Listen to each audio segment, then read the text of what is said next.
नमस्कार मित्रांनो, इन्फिनिटी स्पर्धा परीक्षा अकॅडमीच्या या युट्यूब चॅनेलवर तुम्हा सर्वांचे स्वागत आहे। आदिवासी विकास विभागामार्फत जी नवीन जाहिरात आलेली जी मागच्या वेळी आलेली होती आणि ती रद्द झालेली आहे, याच्यामध्ये मित्रांनो दोन नवीन पद जी आहेत तर ती समाविष्ट झालेली आहेत। एक आहे कनिष्ठ शिक्षण विस्तार अधिकारी, जे खूप चांगलं असं पद आहे, आणि दुसरं आहे कॅमेरामॅनचं पद। तर या दोन पदांसाठीचा पात्रता काय, कोण कोण याच्यासाठी फॉर्म भरू शकतो, अभ्यासक्रम काय, पात्रता काय आहे, वयोमर्यादा काय, या सर्व गोष्टी आपण आजच्या या व्हिडिओमध्ये पाहणार आहोत। म्हणून तुम्ही हा व्हिडिओ शेवटपर्यंत जे आहे तर ते पूर्ण बघा। याच्या जरा सर्वात आधी आपण रिक्त जागा पाहूया, नेमके किती जागा ज्या आहेत तर त्या रिक्त आहेत। सगळ्यात आधी कनिष्ठ शिक्षण विस्तार अधिकारी याच्या दोनच ठिकाणी जागा आलेल्या आहेत, एक फक्त ठाणे आणि दुसरा आहे अमरावती। या दोनच ठिकाणी यांच्या जागा आलेल्या आहेत मित्रांनो। बाकीच्या ठिकाणी या ज्या जागा आहेत तर त्या आलेल्या नाहीत, जसं नाशिक आणि नागपूर यांच्यासाठी जागा आलेल्या नाही आहेत। इथं काही जागा नाही, फक्त ठाणे आणि अमरावती। ठाणेमध्ये चांगल्या जागा आहेत, 21 जागा आहेत, आणि अमरावतीमध्ये जवळपास 24 ज्या आहेत तर त्या जागा आपल्याला इथं बघायला मिळतील। तर या रिक्त जागा आपल्याला कशाच्या, कनिष्ठ शिक्षण विस्तार अधिकारीच्या 21 आणि 24 अशा या जागा उपलब्ध आहेत। तसेच जर तुम्ही सरळ सेवा भरती परीक्षेची तयारी करत असाल तर तुमच्यासाठी इन्फिनिटी स्पर्धा परीक्षा अकॅडमीने सरळ सेवा भरती बॅच लॉन्च केलेली। ही संपूर्णतः ऑनलाईन रेकॉर्डेड बॅच आहे, म्हणजे याचे सर्वच्या सर्व लेक्चर्स तुम्हाला आत्ताच जे आहेत तर ते पूर्ण बघायला मिळतील।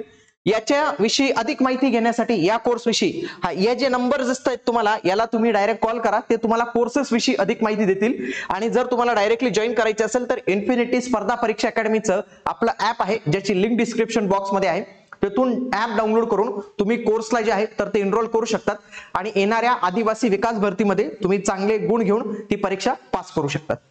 चला तर आता दुसरं कोणतं पद आहे, आपलं कॅमेरामॅनचं आहे, आणि याची ठाण्यालाच एक जागा आहे मित्रांनो, आणि ही एकच जागा आहे, आणि हे नवीन पद आहे ना मित्रांनो। म्हणजे फार कमी लोकांनी ऐकलं असेल, कॅमेरामॅनचं पण पद असतं, कॅमेरामॅन कम प्रोजेक्ट ऑपरेटर।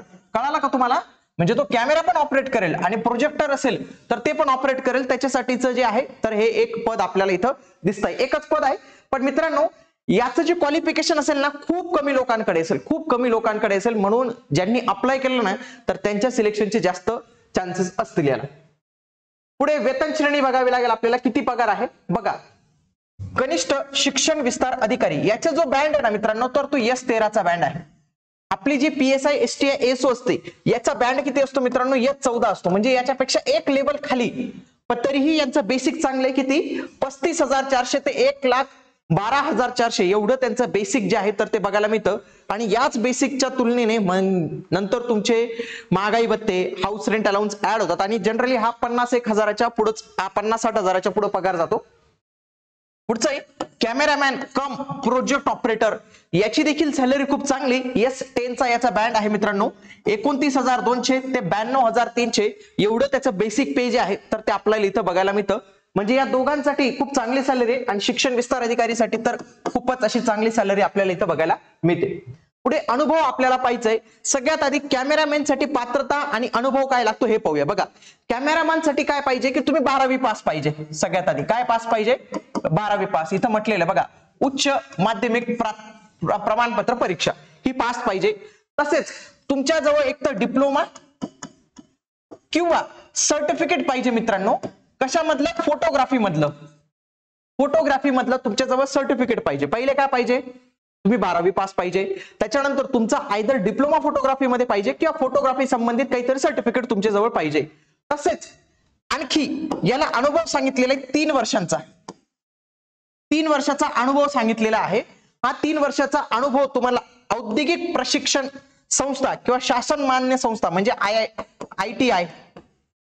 ITI तसेच इतर ज्या संस्था असतील तिथं जर तुम्ही या पदांवर कार्यरत असाल, तिथं जर तुम्ही फोटोग्राफी, प्रिंटिंग, इनलार्जिंग आणि त्यांच्याशी संबंधित तंत्रज्ञान याच्यामध्ये जर काम केलं असेल तर तुम्ही अप्लाय करू शकतात। बघा, पात्रता थोडी अवघड आहे मित्रांनो, म्हणजे फारच कमी लोक मिळतील की त्यांच्याकडे 12वी तर सगळ्यांची असते, डिप्लोमा हा पण असू शकतो, पण हा 3 वर्षाचा कोणत्या तरी संस्थेमधला तुमच्याजवळ अनुभव असतो इथं गरजेचं आहे। पुढचं आहे आपलं कनिष्ठ शिक्षण विस्तार अधिकारी। सगळ्यात सोपी अर्थ आहे मित्रांनो, फक्त पदवी, आणि पदवी कोणती, कोणतीही पदवी मित्रांनो। मग इंजिनिअरिंग वाले पण अप्लाय करू शकतात, मेडिकल फील्ड मध्ये पण लोक अप्लाय करू शकतात, कृषी क्षेत्रातले अप्लाय करू शकतात, विधी क्षेत्रातले अप्लाय करू शकतात, YCMU वाले अप्लाय करू शकतात, इग्नू वाले अप्लाय करू शकतात, कोणतेही व्यक्ती अप्लाय करू शकतो, कोणताही पदवीधर इथं अप्लाय करू शकतो, पण पदवी तुमची 1 ऑक्टोबरलाच पूर्ण पाहिजे मित्रांनो. 1 ऑक्टोबर 2024 लाच तुमची पदवी ही पूर्ण पाहिजे.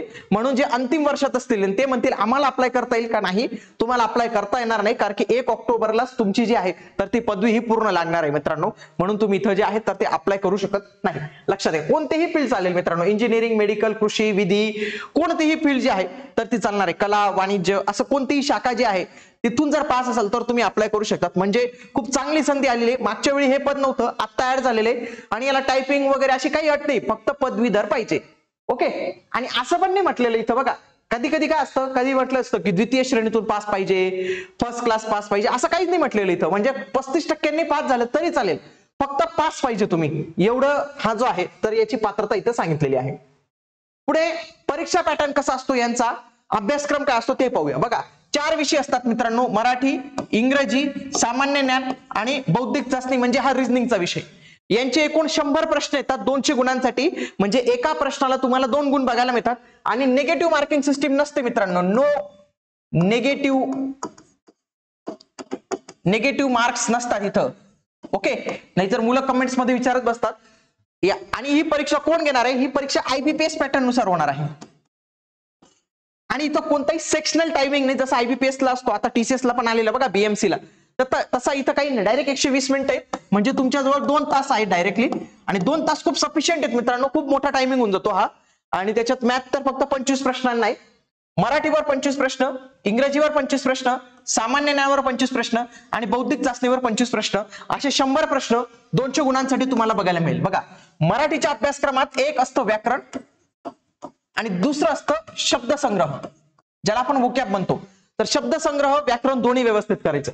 इंग्रजीमध्ये पण सेम आहे, एक असतं ग्रामर आणि एक असतं वोकॅब. तर वोकॅबवर सगळ्यात जास्त प्रश्न IBPS वगैरे विचारत असतं. आणि इथं मराठीमध्ये काय असतं मित्रांनो, ग्रामर पेक्षा जास्त त्यांचा भर कसा असतो, उतारा, प्यारा, जंबल असे, आणि उतारावर 3-4 प्रश्न, पॅरा जंबलवर 3-4 प्रश्न. व्याकरणाचा प्रभाव थोडासा इथं आपल्याला कमी भेटतो IBPS ला. पुढे सामान्य ज्ञान. सामान्य ज्ञान याच्यामध्ये वेगवेगळे विषय असतात मित्रांनो, पॉलिटी असतो, हिस्ट्री असतो, भूगोल बघायला मिळतो आपल्याला हा विषय. त्याच्यानंतर चालू घडामोडींवर प्रश्न येतात. आणि IBPS साठी कसं असतं मित्रांनो, मागचे 3 महिने यांच्यावर जबरदस्त भर असतो त्यांचा. या 3 महिन्यांवरच सगळ्यात जास्त जे प्रश्न आहेत IBPS चे येत असतात, हे आपल्याला इथं लक्षात ठेवायचंय. पुढे इथं रिझनिंगचा पार्ट आहे मित्रांनो, बौद्धिक चाचणीचा. तर इथं रिझनिंगवर सगळ्यात जास्त प्रश्न आपल्याला इथं जे आहेत तर ते पाहायला मिळतील, कोडिंग, डिकोडिंग वगैरे यांच्यावर. याच्यावर रणनीतीसाठी आपण एक सेपरेट व्हिडिओ घेणार आहोत, कशा पद्धतीने अभ्यास करावा, कशा पद्धतीने येणाऱ्या कमीत कमी वेळेत आपण जास्तीत जास्त अभ्यास करू शकतो. तर हा परीक्षा पॅटर्न आहे कनिष्ठ विस्तार अधिकारीचा. प्रोजेक्टरचा आणि कॅमेरामनचा जो सिलेबस आहे त्याच्यामध्ये थोडासा फरक आहे मित्रांनो. बघा 4 विषय त्याला, पण मराठी सेम आहे, इंग्रजी सेम आहे, सामान्य ज्ञान सेम आहे, पण हा विषय वेगळा आहे मित्रांनो. हा IMP इथं यांना मॅथ नाहीये, यांना सामान्य विज्ञान हा विषय. 10वी पर्यंतचं सामान्य विज्ञान यांना विचारलं जाऊ शकतो, 11वी-12वीचं पण विचारू शकतात, पण जनरली फक्त 10वी पर्यंतचं जे विज्ञान असतं तर ते विचारलं जातं. म्हणून लक्षात घ्या, इथं तुम्ही 10वी पर्यंत तुमचे जे स्टेट बोर्ड आहे तर तो जरी व्यवस्थित केला तरी तुम्हाला इथं 25 पैकी 25 गुण जे आहेत तर ते व्यवस्थित पद्धतीने मिळू शकतात. ज्या मुलांचं मॅथ कमजोर असतं ना त्यांना खूप चांगली संधी आहे याला. असाच सिलेबस आहे ना प्रयोगशाळा सहाय्यकचा पण आहे, जे 10वीच्या बेसवर पद आहे तर त्याचा पण हाच पॅटर्न आहे मित्रांनो. बाकी सेमच आहे, 120 मिनिटं 2 तास इथं बघायला मिळतात, 100 प्रश्न आणि हे 200 गुणांसाठी सेमच आहे. फक्त एक विषय याला नाहीये, मॅथ हा विषय नाही आहे इथं. तर अशा पद्धतीने आपण जाणून घेतलं की नवीन आदिवासी विकास विभागामार्फत जी भरती आलेली त्याच्यामध्ये 2 नवीन पदे समाविष्ट झालेली होती. याच्याविषयी संपूर्ण माहिती जी आहे तर ते आपण इथं घेतलेली आहे. या दोघांना तुम्हाला जर अप्लाय करायचं असेल तर या दोघांना 1000 आणि 900 अशा प्रमाणे तुम्हाला परीक्षा शुल्क जे आहे तर ते भरावं लागणार आहे. तुम्ही देखील सरसेवेची तयारी करत असाल, आदिवासी विकास भरतीची तयारी करत असाल तर याच्या संबंधीचे सर्व अपडेट्स तुम्हाला आपल्या इन्फिनिटी स्पर्धा परीक्षा अकॅडमीच्या या युट्यूब चॅनलवर मिळणार आहे. म्हणून तुम्ही या चॅनलला सबस्क्राईब करून घ्या. तसंच जे बेल आयकॉन दिसेल त्याला देखील प्रेस करून ठेवा, म्हणजे तुम्हाला सर्व नोटिफिकेशन जे आहे तर ते मिळत राहतील. आणि जर तुम्हाला तुमची तयारी आणखी नेक्स्ट लेवलवर घेऊन जायची असेल तर त्याच्यासाठी आपली ही ऑनलाईन रेकॉर्डेड बॅच असणार आहे. तर या बॅचला ऍडमिशन घेण्यासाठी तुम्ही आपलं इन्फिनिटी स्पर्धा परीक्षा अकॅडमीचं ऍप डाउनलोड करा. तसेच काही प्रॉब्लेम असेल तर तुम्ही या नंबरला संपर्क साधा, ते तुम्हाला कोर्स विषयी अधिक माहिती देतील. आणि जर तुम्हाला या भरतीविषयी काही माहिती पाहिजे असेल ना मित्रांनो, तर ती कमेंट बॉक्समध्ये विचारत चला, त्याच्यावरच आपण अवलंबून नवीन व्हिडिओज वगैरे जे आहेत तर ते घेत येत असतो. आता आपण भेटूया पुढील व्हिडिओमध्ये. तोपर्यंत जय हिंद, जय महाराष्ट्र, धन्यवाद.